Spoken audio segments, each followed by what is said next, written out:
Hey guys, what's going on? I'm Rich and I scream in Black Lotus, and you guys are watching Concert Junkies Rob and John. Hit the bell and subscribe. Hi, I'm Donnie, and I play drums in Black Lotus. What's up, guys? I'm Dane. I play guitar in Black Lotus and also do some backing yelly, screamy stuff. Okay, so where did we meet? I met Donnie a few years ago, like 7 years ago, actually, going on closer to 10, right? Isn't that crazy? And me and a friend were looking to join a band, whatever, and we came across this kid who was really good, and the other members were terrible. So we were like, all right, we're going to take this kid, and we're going to ditch the others. And that's kind of what we did, you know. Made us bad people for it, maybe, but hey, it worked out in our favor, right? Dane I met when um, I was in a previous band and I left because I wasn't happy with my life situation. I wanted to, make a little more money and figure some stuff out. So I left. And then I went to one of their shows and Dane was the guitar player for it. And we got along right off the bat.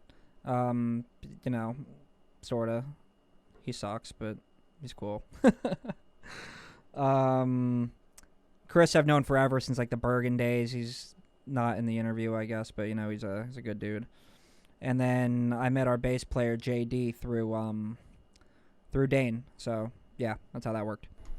Where did we meet? I met Rich, our vocalist, when he came over to practice to join another band I was in at the time, and they were looking for a band. And then after a little bit of time, we kind of realized that I gelled with them much more than I did my band, so kind of jumped ship on that one. It's okay. We all know what we got to do sometimes. So So how did everybody meet? Rich, Chris, and Donnie, they go way back, way longer than I met any of them. I was in another band with our former vocalist Dave. It was kind of just a fun thing we were BSing around with. But then when his main band needed a guitar player, he brought me in, which is where I met Chris and Donnie. But we decided to kind of change the name, change the sound, change the image, and we became Black Lotus. Kind of a fresh start on that project with the new lineup. We shortly after brought Rich in because he wasn't in at the time. He had been in bands with them previously. He originally came in on bass before switching to second vocalist and now primary vocalist. And as for JD, our bassist, I met him touring, filling in for another project. And we just clicked immediately. We worked together really well and played very much on the same page. So we decided to bring him into the fold when we needed a new bassist. All right, who influenced me to start playing music? I think, man, I've loved music forever.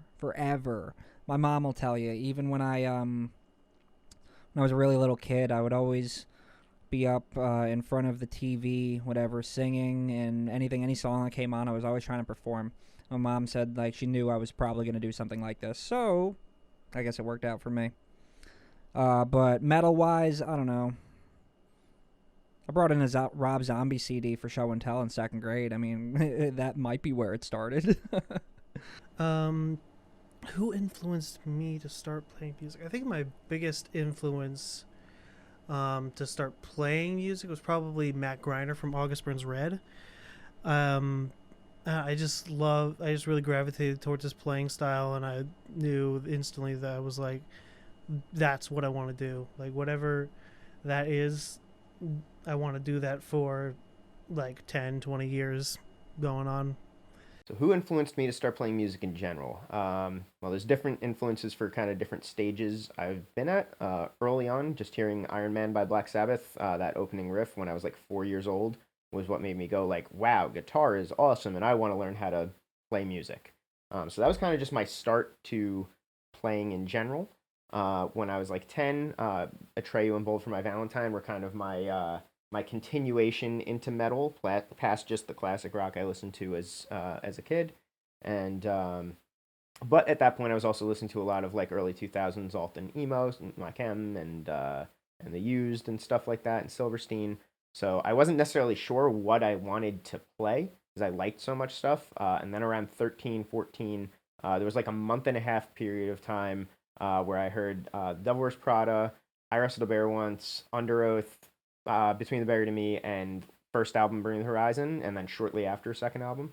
And that was what made me go like, yeah, no, this is the stuff I want to play. This is what I want to learn how to compose.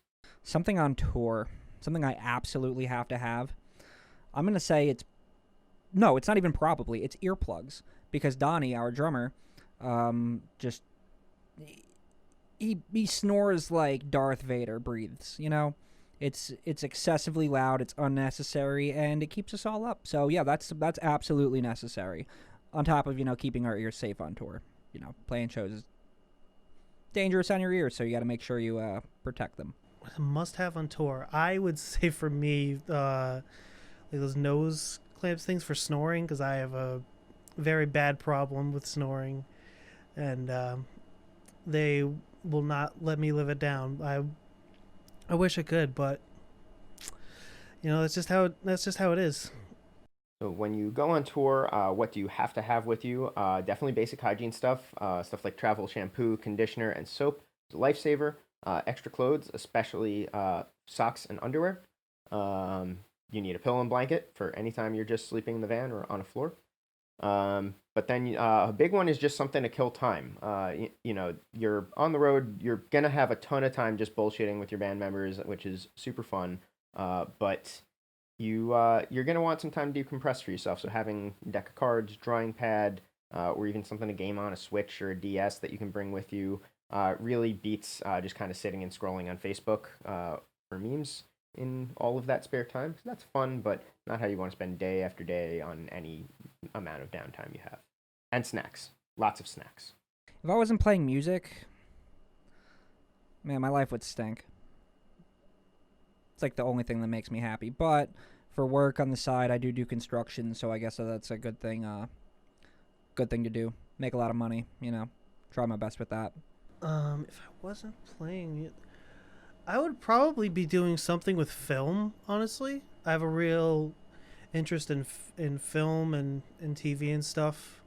Whether in any capacity, really, I could be down with just creative process mostly. So if I wasn't playing music, what would I want to do with my day-to-day life? Technically, being a producer isn't playing music because it's more on the arranging and editing side of things. But it does still have to do with the overall creation of music. So if it wasn't music industry at all, I would love to do things like write for TV and film. I love like coming up with stories and making sure like ideas are airtight and like lore can be fleshed out and whatever I'm making. I get to do a lot of that playing Dungeons and Dragons because I'm a big nerd, and also making an anime would be pretty awesome. My favorite venue to play. See, that's a tough one. I've had so many fun venues that I've played at. Reverb in Reading, PA is really fun. Shout out to Mark Cole. One Center Square in Easton, PA. PA is real fun to play. They like us out there, and we love them. But yeah, One Center Square in Easton, PA. That's a fun one. The Gramercy Theater is actually probably my favorite venue I've ever played. That was super, super fun. We played a little festival there, and it was really good time. That would be my go-to if I wasn't going to do music. Our favorite venue, that would probably be Reverb out in Pennsylvania. The guys who run that are just like super cool, super chill. Have always done really stood by us, I would say. And then they also just have like a really nice place and have really good acts come there. It's just an all around good time. Favorite venue and why? So kind of two immediately hit the top of my head, which I know Rich and Donnie have both brought up. First one is definitely Gramercy. That was just the biggest stage, and the wedges, the monitors in front of you were actually really loud, and we could hear ourselves, which you can almost never do in venues. And yeah, the staff was just super professional. That was just a really airtight operation they had there, and it was just awesome to play a venue like that. But in terms of us frequenting, we play out in Reverb Theater a lot, which they've already said great things about, and I can only continue in that, yeah, they treat us there great every time. They always have awesome acts. The stage there's awesome. The space is great. and they serve food right there that is cheap. You know, you don't have to pay $12 for a burger. Nice. The first person I saw live. All right, so y'all gonna laugh at me, but it was Bon Jovi. Yeah, Bon Jovi was the first concert I ever attended, and definitely was the first CD I ever got. He was my first favorite artist I ever had. I don't know why my mom loved him, but like ever since I started listening to him, I was like, oh man, rock and roll. This is pretty sweet. I want to do something like this. And yeah, it kind of never stopped. First person I saw live and the first CD. My first concert was probably about 10 years ago with Ozzy Osbourne at the Izod Center in near New York City. It was a great time. I think it was on his like 62nd birthday or something, and that was when he could still move around. It was a grand time for a first concert. And my first CD I bought was "This War's Ours" by Escape the Fate. That was I think it was like a couple months after that concert. The Escape the Fate was my gateway into a lot more of the more metalcore, back metalcore. But it's that was my first love in terms of music that I was like, I need that physically. Okay, so first show and first CD that I ever bought. So first show technically was my dad's old band when I was in like elementary school. But my first like real concert I ever went to was Live Earth in, I don't know, was it 2005, 2006? I don't remember. Which Live Earth was crazy. There were so many bands that played. I got to see Fall Out Boy, Roger Waters from Pink Floyd, Wolfmother, Foo Fighters, The Police, Smashing Pumpkins, even a couple big rappers like Akon and Ludacris. Shit was wild. My first CD, though, was... I don't actually remember. So I don't remember if I was the one that bought it, but I think it was Ladderless by Tool when that came out, and I was little. And that was, like, my dad liked Tool, so I think that was the first time I was like, oh, this is a band that my dad likes, that I've liked the songs he's played by them. I should buy this album. I don't remember if I bought it or he bought it though. The first one after that I like definitely remember going and picking up a physical version of was probably The Curse from Atreyu in 2004. Who would I like to play with? There's so many bands I want to play with. I played with a lot of the bands that I want to play with already, but if I could go again, Body Snatcher, definitely a big one. Shout out Chris Whitted, he's a cool dude. And Kyle Medina, he featured on our record. It's sounds really, really, really good. Traders is cool. Big fan of Traders. They're really, really heavy. Spite. Falsifier, would love to play with those guys in Falsifier. We played maybe like 2 shows with them, and we would love to be able to do something else with them because they're really, really, really talented dudes. Where I'd love to play in another country. Somehow, some way, don't know. Let's make it happen. Let's do it. I don't know, maybe like Japan. I think Japan would be really cool. I'd love to play out there. Just it's a totally different culture, and I would really, really, really like to be able to go out there and visit and see what it's all about. Australia would be sick too. I got to take one of those. Pictures, with a koala, right? Isn't that like a thing? Which bands would I like to play with, and where? Where doesn't really matter. I mean, I would love to go to Asia. That's one place I would love to go on tour. Just to have like your off days be like exploring some other type of culture, that just sounds like a blast to me. As for who I'd want to go with, probably bands like us, like Falsifier and Brand of Sacrifice, and yeah, those would be like 2 bands that I think are very much contemporaries of us, and we've worked with Brand of Sacrifice a bit actually, and they are like super chill dudes. We love Kyle and we love all the guys.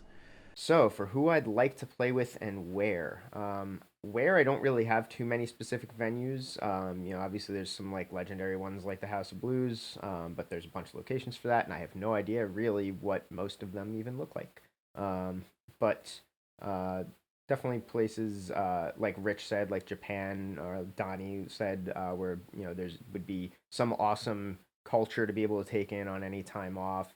And even in America where we play, whenever we get to play outside of our home state, we love to, if we're playing a city that has like something really cultural there, even if it's just like getting a cheesesteak in Philly, we love to go and do that stuff. It really makes the experience of touring as traveling a lot cooler. But as for bands to play with, not all of them necessarily would be close in genre to us. But for huge acts, I would love to play with Devil Wears Prada, Bring the Horizon, Architects, Born of Osiris, August Burns Red, and Between the Buried and Me. We've already played with a ton of bands, like huge bands that I've loved growing up, and I'm so happy we've had the opportunity to play with a lot of those bands. So I'm gonna leave all of them off. Same with all the like really good up and coming bands that we've gotten a chance to play with. But for some other up and coming bands that we haven't played with yet, I would love to play with Spirit Box, Make Them Suffer, and Currents. For some that would be closer in genre to us, playing with Rings of Saturn, Aversion's Crown, Angel Maker, and Black Tongue would be awesome. We haven't played with any of them yet. And if we could bring them back, Danza, I Wrestled a Bear Once, and Molotov Solution would also be very high on that list. All right, so we have a new record coming out next year. It's called Epicenter. It's our heaviest stuff yet. I think you guys are really going to like it. If you like really, really, really heavy music, like breakdowns and riffs that are, as heavy as some bands' breakdowns, it's pretty, I'm very proud of it, personally. I think it's the best work I've ever done on any musical thing ever. So, yeah, that's going down. It'll be released in 2021.